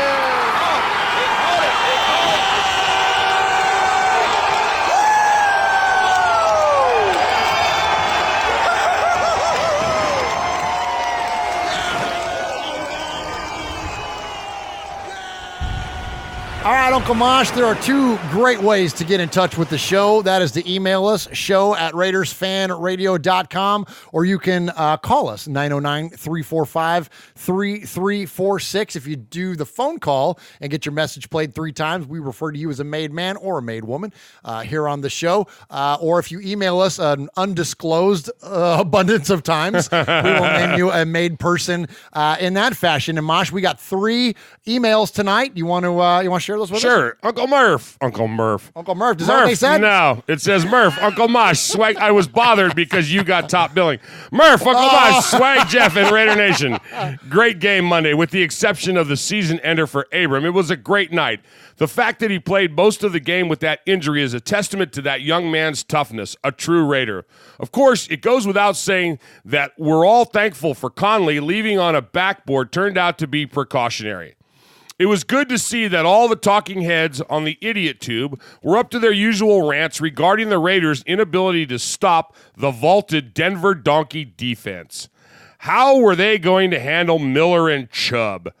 Miller and Chubb is all we heard. That and how tough the Donkeys' defense was. Well, I guess they were right. A great defense did show up, and it wasn't the one named after a soda pop. The talking heads were partially right about Miller and Chubb, except the stars were Colton Miller and Trent Brown. For those of Raider Nation that jumped the gun and bought an 84 jersey, Raiders 1967 on YouTube, the guy that posts the Nation Capital construction updates, suggests taking a Sharpie to it to edit Brown to read clown. My favorite idea, though, is to give the Sharpie treatment to the 4 to turn it into a 1 and honor a true Raider legend. Maybe the lesson here is not to buy jerseys until they have some history as a Raider. The last jersey I bought was number 52. No, not that one. Kirk Morrison. Ah, nice. Here's to a great game against the Queefs and the much-criticized Derek Carr breaking Snake's career passing record. Also, keep in mind, every game Chicago loses gives the Raiders a better draft pick at the Las Vegas 2020 draft. Raider Nation forever, Frank from NorCal. Nice job, Frank. Appreciate the email from NorCal. Hey, Murph, Mosh, Jeff, and Raider Nation. Before I get down to business, I have to say, Swaggo, where did it all go wrong? After hearing your song last week, we can all agree you should be singing duets with Adele. Oh, nice. That was pretty funny, by the way. It was really good. He did a great job. Yeah, he did. Petition to get you on the Super Bowl halftime show? Question mark? Exclamation point. Anyway, after... Wait, if we do a Super Bowl show this week... Oh, yeah. Not this week. This year? Yeah. That would be pretty funny. We'll do a halftime. Uncle Mosh and I, if you missed our Super Bowl show this last season, we did the day of the Super Bowl, we did a Raiders Super Bowl show. And how funny would that be if we did that again, but then had Swag do the halftime show? Do the halftime show. That would be We'll pretty put funny. we'll set up sparklers and stuff. We'll get him out there in a I want him in a jumpsuit. Q-Dog. Okay. Anyway, after the heartbreaking loss this Sunday, I encourage the nation to calm down. As much as we hate to say it, we lost to one of the best teams in the league based off of one quarter. The talking heads want to talk about who we need to pick up this week to fix problems. Yeah, the secondary wasn't great, but Mahomes is a good quarterback who could tear apart most secondaries. Carr threw 2 interceptions, but hey, Kenny Stabler threw more interceptions than TDs in his whole career. Well, not quite. We just covered that. I'm just reading the email. No. I know. I'm just, but you're right. And I'm not correcting to be a jerk. I'm just saying it was close. Kenny threw 150 TDs and 143 picks. So it was almost 1-to-1. Yeah. Keep calm, Raider Nation. We lost to a great team. On to the next one. Joe in Preston, UK. Nice job, Joe. And then, of course, evening, fellas. Hope you're well. So, week 1 was better than week 2. Did you really think it could have been any different? As much as it pains me to say, the Chiefs are pretty strong, and Kermit is a freaking good quarterback. Certainly better than Joe Flacid at the Donkeys. Oh, my gosh. I still don't see the Chiefs going all the way through, though. As the joke goes, who's the fat guy in red and white that you don't see after December? Yeah. Nope, it's not Santa Claus, it's Andy Reid. That's it. Looking back over the game, there were times when we could have gotten ourselves back into it and made things a whole lot more interesting. The miscommunications were frustrating, the stupid penalties got annoying, and their injuries we kept picking up were scary, particularly to Josh Jacobs, Terrell Williams, and Trent Brown. We don't want to be without any of these guys going forward. That being said, I do think the Chiefs are in a position at this minute where they can keep them at arm's length once they go ahead in a game. As Watts Raiders said in the excellent pregame and postgame videos, they score points quickly, so when you get chances, you have to take them. They adjusted to us after the first quarter, but we couldn't adjust to them. Congratulations to DC on passing Snake's record, a huge honor for him, and the guy has handled it with huge dignity and reverence to all the QBs that went before him, a real mark of the man that he is. Murph had a really interesting question on Mondays with Mikey and Murph. With everything that's happened over recent weeks in the AFC Championship game, throws up a Chiefs versus Patriots matchup, who would Raider Nation want to win? Personally, I'd still side with the Patriots because I hate the Chiefs more. Yeah, baby! There's always going to be the Tuck rule and a few other reasons to dislike Belichick and company, but everything about the Chiefs is offensive, from their stupid Arrowhead logo, dumbass Chiefs Kingdom, and Ronald McDonald uniforms. Yeah, it would still be the Patriots to win for me. Of course, the better solution would be the Raiders avenging the Tuck rule and everything else by knocking the Patriots out of the playoffs ourselves. And who knows what's going to happen. There's a number of quarterbacks picked up injuries this week, including Big Ben in Pittsburgh. So let's focus one game at a time and see where that takes us. I think we said that earlier. Onwards to the Vikings in a big road win. Thanks as ever for your work, fellas. It's always appreciated. Love you, Raider Nation. His Lordship, Paul Egerton from Shropshire, Mississippi, Paulie Award winner 2019, Sizzler scorekeeper, proud made man, and one-time winner of the Raiders Fan Radio Sizzler Award. Nice job, Paul. Woo! Telling you, I love it. Paul always brings it from Shropshire, Mississippi, which is west of Birmingham. Great job. So he brought up the question I asked on Mondays with Mikey Murph, and I'm going to ask this for really the rest of the crowd because I got a feeling I already know what Mosh's answer would be. But the idea that it's even a consideration, I think, is worth noting. Now, we have long held to the idea that if you're going to root for a team in the playoffs, you're going to root against your division rivals because your division rivals keep your division rivals keep you from winning much more frequently than anybody else. So if the Chiefs, Chargers, or Broncos are in the playoffs, you root for them to lose first before you root against the Patriots, the Steelers, or anybody else. So here's my question. I'll ask you, Mosh. I know what your answer's going to be. I'll ask you anyways. If the Patriots and Chiefs meet in the AFC Championship, which looks very likely, would you even consider rooting for the Chiefs? No. No, I didn't think you would. No. Can't. I don't think I would either, but just the idea that I would even consider it tells you how egregious this last incident was with this player and that team, and it's bananas. It's just bananas. Tell me, chat room, who are you going to root for? I know a lot of you hate the Patriots, and I don't blame you. And the answer is always that I get from from those people would say, well, the Patriots kept us from winning a championship. Yeah. Well, what do you think the Chiefs do every year? What do you think the Broncos and Chargers do every year? They keep you from winning a championship every single year, not just one time. So it's that's why I always say root against your rival first. All right. So to call the show 3 times and leave a message, we refer to you as a made man or a made woman, and the made man of the made men is Aaron the Q-Dog Raider. And Mosh, we're going to go to him first. And Mosh, this call may not go the exact way you think it might be going. Oh, he's always good for a good call. Greetings, Murph, Consigliere Mosh, Underboss Sonny, Lil Murph, Swag Jeff, Sergeant at Arms, the Big Raider Trucker Nation. It's your Cappoed and the Q-Dog Raider coming to you from the great state of Texas. Well, looks like our Raiders fell back to earth in a harsh way last week. There was a second quarter collapse for the ages, if I say so myself, against those pesky Chiefs. However, there were a few men that were actually committed to excellence based upon their play on the field this past Sunday. Now, other than a few glaring weaknesses in his game and pass coverages, I have to give a little bit of respect to Tyre Whitehead. The man brung it.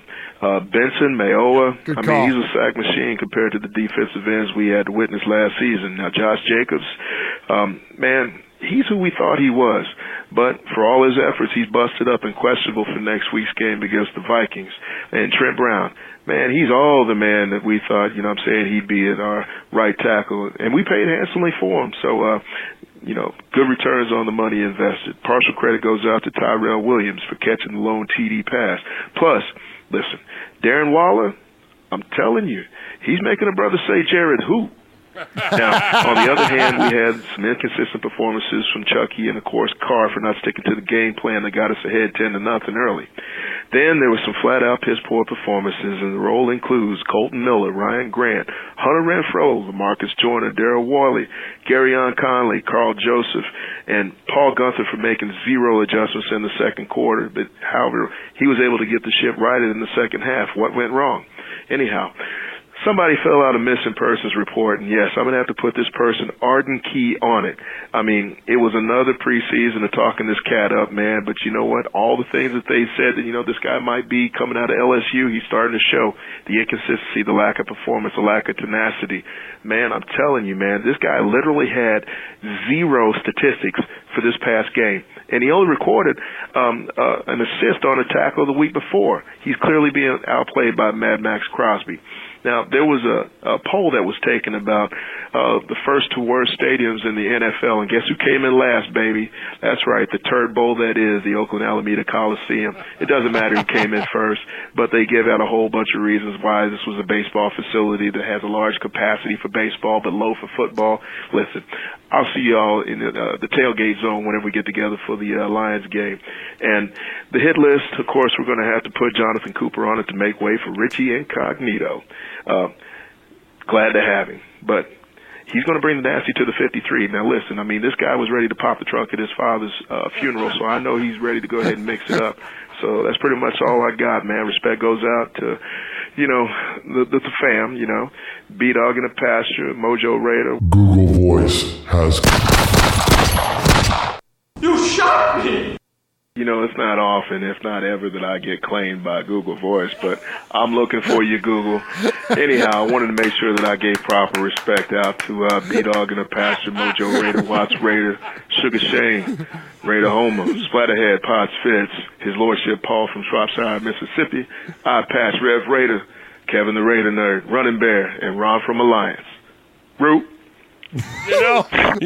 Google Voice took an L right there. Google Voice. Google Voice. We didn't even know he was on the hit list. I don't know that Google Voice is defeated, but Google Voice is wounded for sure. Oh, absolutely. Google Voice will think twice about stepping to the capo. You don't step up and you don't stop the capo. Gosh, that was the best. Oh, that was too funny. Good job, Aaron. Aaron, you're the best. All right, so we mentioned last week that we were going to have Capo was going to have his 8. You know what I mean? That we weren't going to we're gonna kind of whittle down Sea of Fans to 8 calls. Yep. And so we've done that this week. So thank you to all of you that called the show this week. But we've just got to narrow it down. So we've got the 8. Now there are 2 guys that we're going to put on the exempt list. So technically we have 10 calls tonight because Sonny, I didn't want to displace anyone for Sonny or Greg. Right. They're kin, like they're family. They get on kind of no matter what. Well, Greg's got a job. He's running the fantasy. He's running the fantasy football league, and Sonny's a founding father. Yeah, so they didn't move anybody out. So we're gonna still have our 10 calls, but we're gonna get to Sonny and Greg first. I got 4 things to say. Number 1, the other day I sold some baby onesies. They were Raiders apparel. The guy said he's a Raiders fan. I go to meet him. I give him the clothes. He gives me the money. I say, man, it sucks about Abram, huh? He says, who's Abram? Oh! So I slapped him and took the clothes back. Number 2, if the Chiefs, the chefs, are ketchup and mustard because of their uniforms, does that make us the Oscar Mayer wieners? Because we certainly weren't winners. Number 3, the Raiders looked really good in the first quarter. Their offense was efficient. Their defense magnificent. Then Kermit the Frog with his curly hair sipping tea on a log went John Elway's quarterback cheat mode on us like Shaquille O'Neal dunking on Arvidas Sabonis. And finally, I leave you with the poem. Roses are red, violets are blue. We all thought Todd Downing's offense was going to be great too. What the? I miss that guy. Oh my gosh! Good job, Sonny. Look forward to catching up with him, and you'll get a chance to. All of those of you listening will get plenty of chance to see Sonny when we get together at the game in November. That's right, man. The chat is having a blast with Cappoed taking out Google? Running Bear says Google just got Cappoed. I love that. Yeah. I love that. It's so funny. Just too funny. Google Voice got a cap in its ass for thinking it's bigger than the capo. That was Running Bear as well. Nicely done. All right, good stuff. All right, so as we mentioned, the other one on the exempt list is Greg, and he's going to give us an update on the Raiders Fan Radio Fantasy Football League. Hey, fellas. Caller Greg from Tennessee here, calling in with a Raider Fan Radio Fantasy Football update. Leading the way this week was with 130 points was Tyler Raider. And there's 3 2-0 undefeated teams. Tyler Raiders 2-0. Scottish Raiders is Kevin. We got 2 Kevins, by the way. And my Tecmo Bowl Raiders. That's all I got for you. Over. Short, sweet, and to the point. He is not going to get Googled. No, absolutely. Because I know him. He has no guns. And I've offered plenty. All right. Well, so hey, he's a made man. Oh, that's we right. Forgot. We don't have time. We're kind of running short. Here we go. Yeah, we'll get to Greg next time. So thank you to the 8, to all of you that have called the show. But here we are. We're going to get to our the grade 8.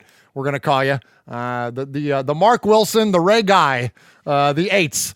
So here we go. First off, we're going to hear from Deuce, a new caller to the show. Murph, Hunk, Swag Jeff, what's going on, gentlemen? This is Deuce. The super is kind of subjective, so depending on who you ask. Anyways, I just finished watching my 141st one of your show. The first time I'm giving you guys gentlemen a call.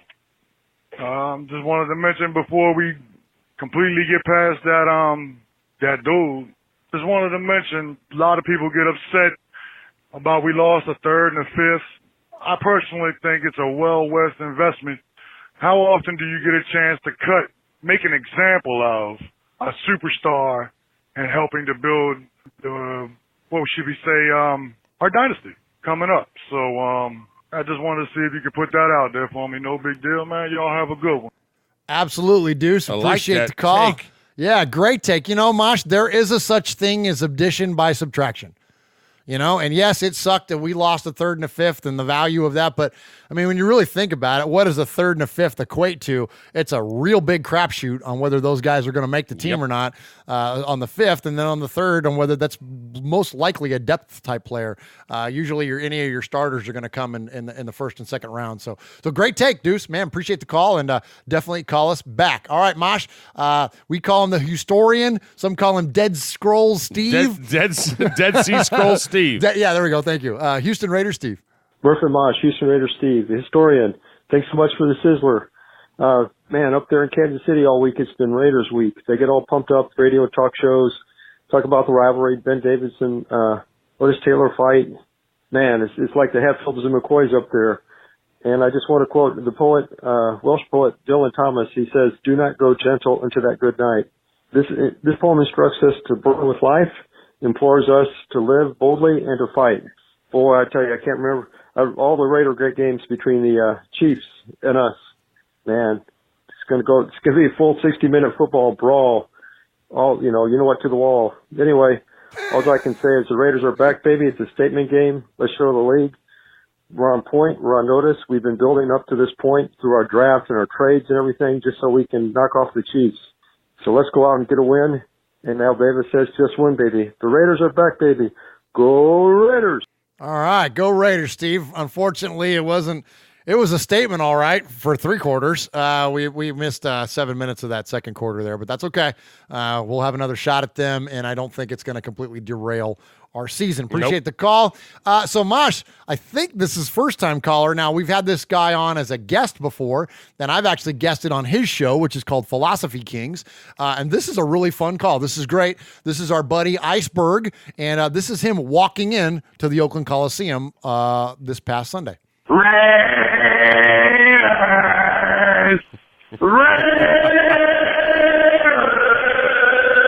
Yo, this is Iceberg, the comedian. Episode 59 is coming back to check in with everybody. Yo, I'm 3 for 3 right now. I'm at the Chiefs game. Ready to go 4 for 4. Want to tell everybody I love you guys. I welcome the family. Hey, we might be moving to Cappoed. That's all it is.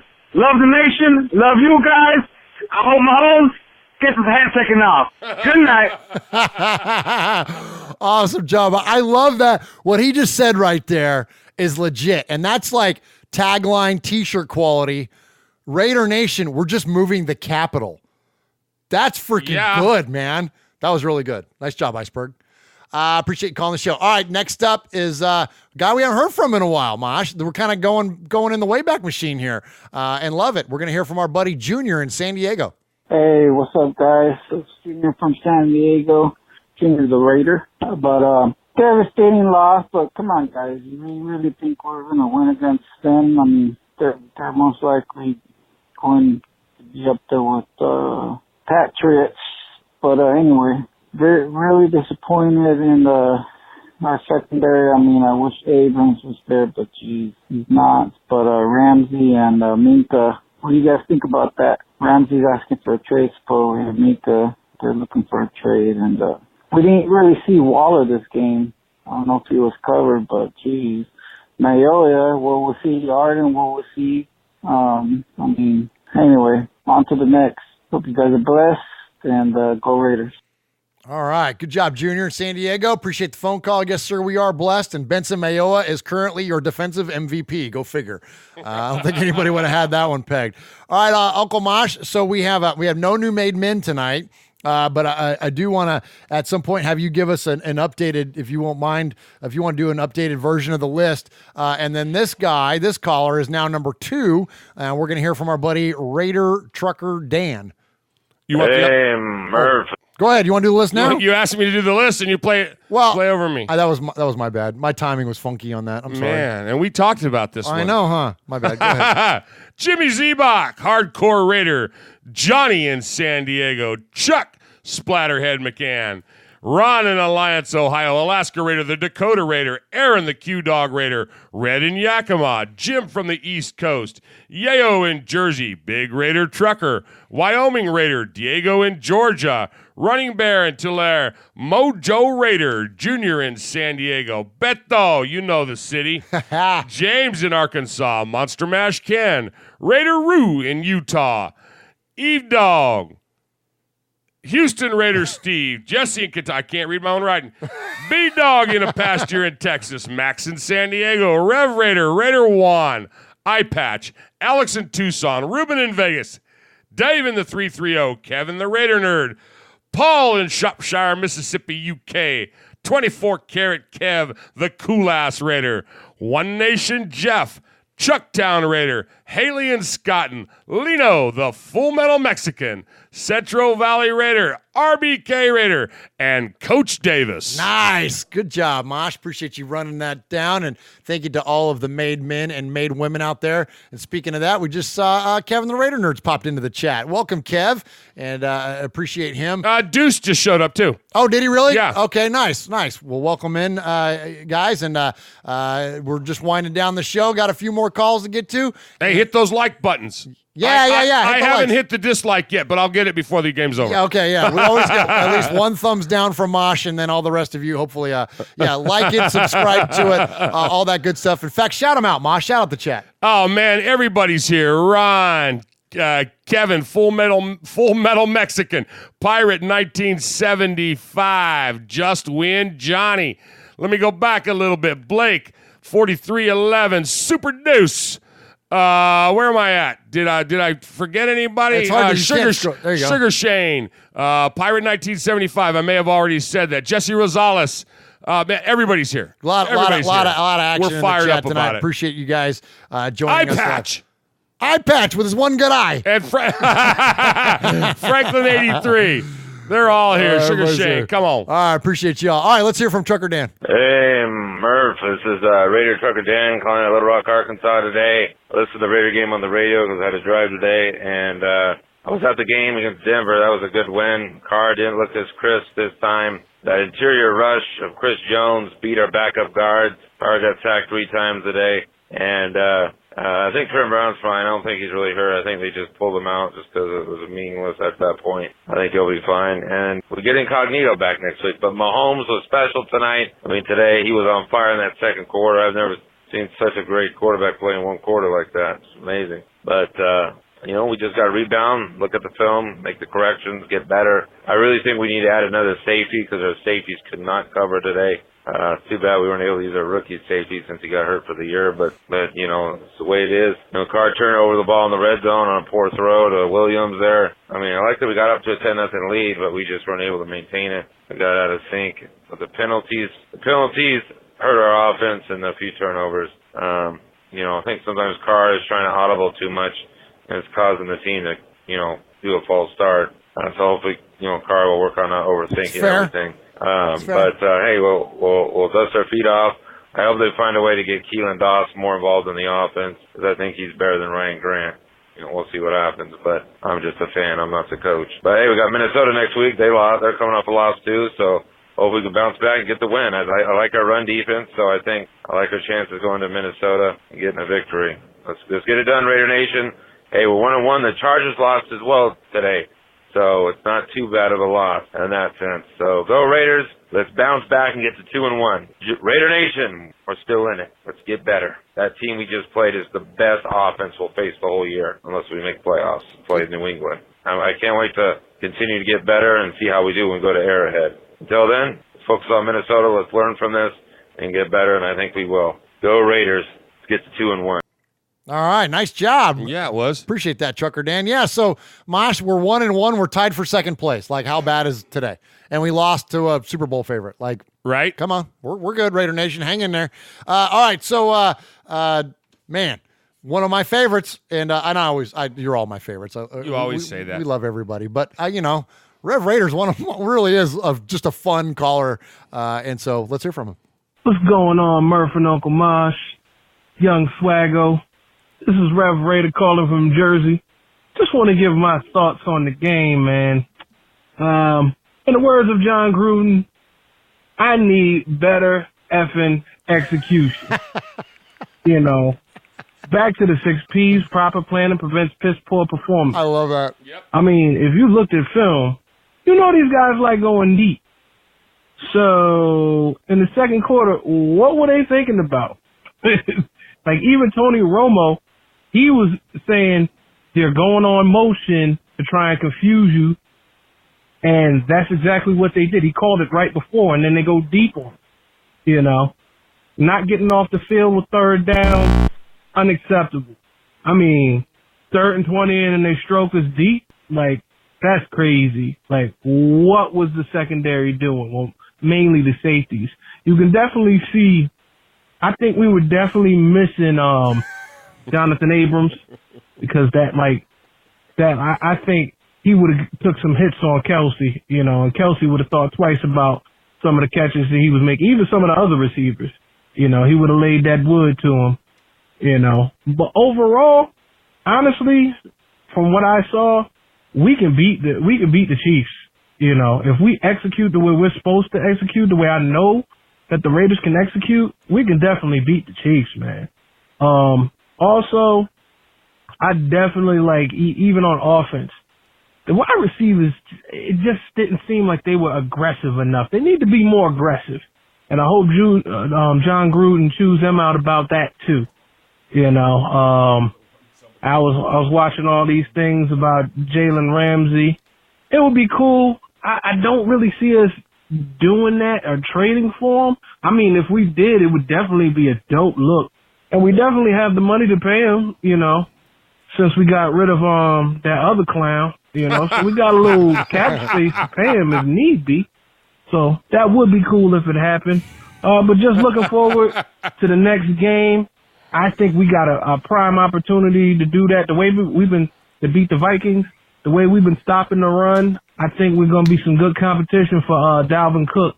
And if we're going to leave it in the hands of Kirk Cousins, he's known to buckle under pressure. If we apply the pressure, we're going to bust those pipes. So secondary got to step up, and the D-line got to apply that pressure to him. But that's all I got. And I'll talk to you guys. Love the show as always. Peace. Oh, Rev Raider, let me tell you. So your call was great as usual, and the chat is killing it. They're all that call was exactly 2 minutes and 49 seconds. Yeah. Google Voice gets you at the 3-minute mark, and everybody in the chat is going, "Dead man walking." I loved Full Metal Mexican. Google Voice is like that creepy old guy in the clinic who keeps on asking if you got any breath mints and farts every time he asks. Running Bear says Google is stalking in the bushes. Oh my God. Ron gave him an MVP. Oh my gosh. Oh man, that's funny. Y'all are the I best. think Rev's got his watch on it, man. He knows. Oh funny. Man, that was great. Great job, Rev. A great job, chat room, man. I Pet says, I learned my lesson last week. Sugar Shane, I'm hearing the Jaws theme now. As it was creeping up. Only our chat keeps a watch on people. Oh, man. Y'all crack us up, man. It's too funny. All right, next up, you know the city.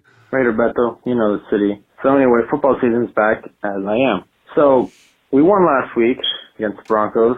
I'm not really surprised. All right, well, hold on. I know we're running along, right? I got to tell you, Beto apparently needs to replace the battery in his smoke alarm. And as soon as when I was doing voicemails today, right. I do it with the monitors up in the studio here, right?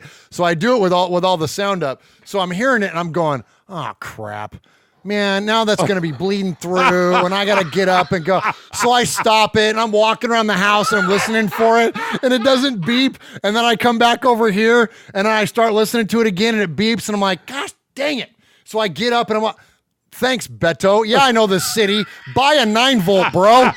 Raider Beto, you know the city. So anyway, football season's back as I am. So we won last week against the Broncos. I'm not really surprised.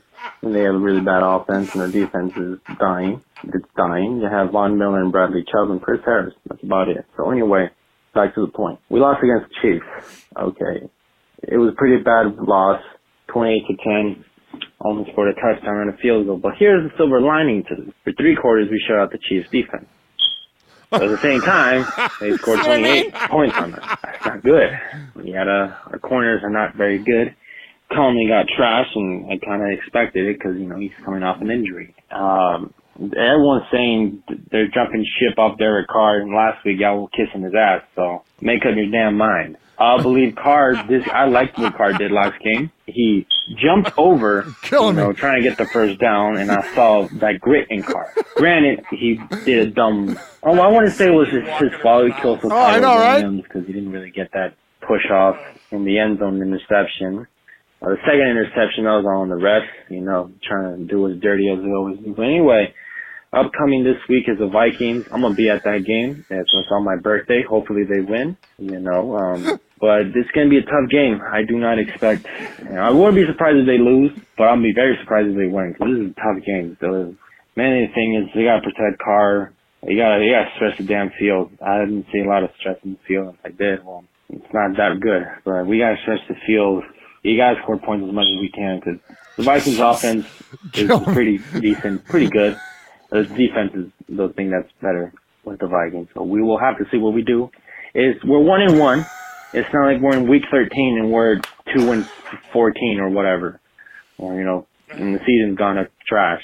It's 1-1. Calm down, everybody. If by the week we are 3-5 or 1-5, we'll see. And start complaining about Carr then. But meanwhile, calm down. So anyway, go Raiders. Oh my gosh, the chat is on fire tonight. I love you guys, man.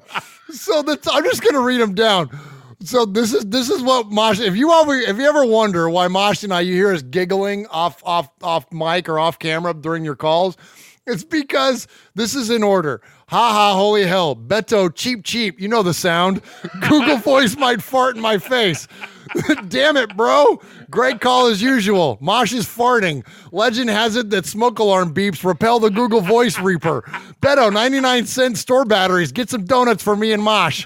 This is Google trying to set a tone before it gets you like the Jaws theme. Like, this is what we're reading as we're going. You guys are the funniest, man. Oh, my God. DT the Sun, this gives me anxiety. Me too, man. I'm telling Kevin says, push the damn reset button, nerd. You guys are the best. Oh, geez. Full Metal Mexican, you are killing me. Oh my gosh, you're the best. All right, so here we go. So you might be Beto 9-volt here from here out, man. I'm telling you. Beto, great call. Thank you for calling. All right, Mosh, we got one more before we call it a night. What's up, Murph? What's up, Uncle Mosh? What's up, Swag Jeff? Capo, Aaron the Q Dog, Raider. What's up, Raider Nation? This is Coach Davis. First and foremost, I'm a made man now. I appreciate it. Congratulations. Very proud member of the made men. But first things first, I just want to say congratulations to our quarterback, Derek Carr, for passing Kenny the Snake Stabler for all-time passing yards in franchise history, man. Man, you my quarterback. I love you, man. Appreciate everything you do.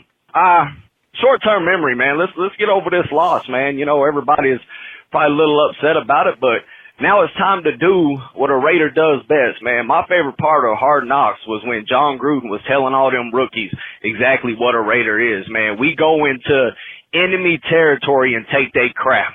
Arr, you Minnesota Vikings. Be prepared to give us your booty or walk the plank and we're still getting your booty. Let's go, Raider Nation. Let's run off these road games, man. Raider Nation, what's up? Love y'all. Out. Oh, my nice gosh. job, Coach Davis. Nice job. All right, Mosh. So every week we award a Sizzler to the best emailer or phone caller. And so what do you got for us this week? Man, what a strong week. And I love the new format, the Grade 8, and they were all great. Awesome, right? I mean, like every call's on point. Yes, and Super Deuce. He wasn't going to own the super part of it, but he was super, man. Yeah. I love it. He gave some nice talk on AB and referred to me as Unk. I love that. I like Unk. Historian Steve, man, classing it up, bro. Bringing in some Dylan Thomas quotes. Come nice. on, that's hard to beat. Iceberg. Great tagline. Just moving the capital. That was strong. Legit, that was strong. That was really good. Jay Jr. in SD brought some thoughts on Ramsey. Trucker Dan trucking across Arkansas had a great game recap analysis. I loved it. Rev Raider, he started off with Gruden's quote, "We need some better effing execution." Yes. And of course, took it down to the minute. Man, he funny. just had it down. And then Beto, you know the city. Beto, you know the chirp. 9-volt Beto. 9-volt Beto. And then Coach Davis, newly made man. I like it. status. He loves his newly man-made status. Congrats to Carr. He loves the way that the team's going, and he's the first. This is his first win as a Sizzler Award winner. Nice job, Coach Davis. Sizzler. Awesome job, Coach Davis. Sorry. We are Metallica, and we are here for your Oakland Raiders! You know why we out here, and we ain't playing around today. From The Walking Dead to errant Jedi Knights, Raiders fans are a rogues gallery.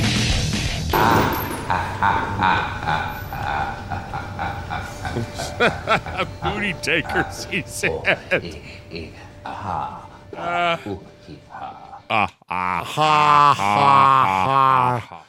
Uncle Mosh, remember when we did our pre-show and we went over our 90 script? minutes. We were and going to go 90 I said minutes. we're going to go 90 minutes, and it's now been an hour and 56 minutes. And that's now part of that was we kind of had a little bit of a delay on the top end, and so my camera situation was funky. So thank you to those of you for hanging in there with us.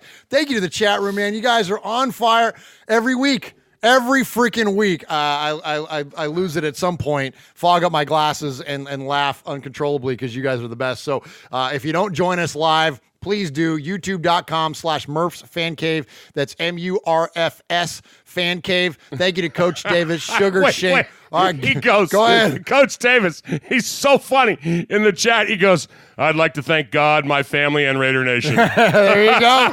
There you go, man. Absolutely. Absolutely. Good order there, man. Yeah. I love it. You've got the order correct.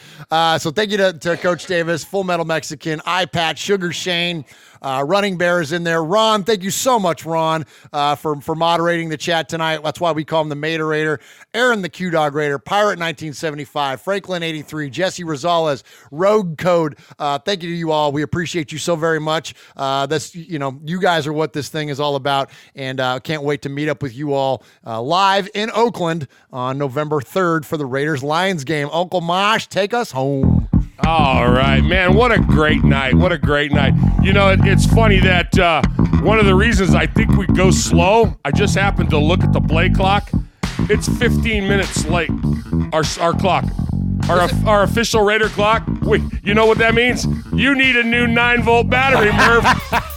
Is it really slow? Yeah, it is. 15 minutes. Don't ever pick on Beto. Anyway, thanks for listening tonight, everybody.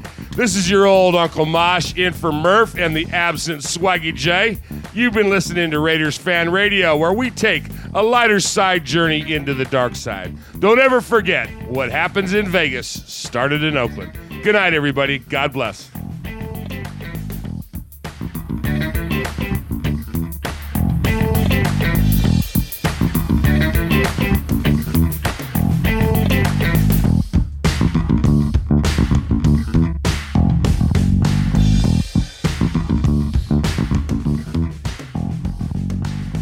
Google Voice has.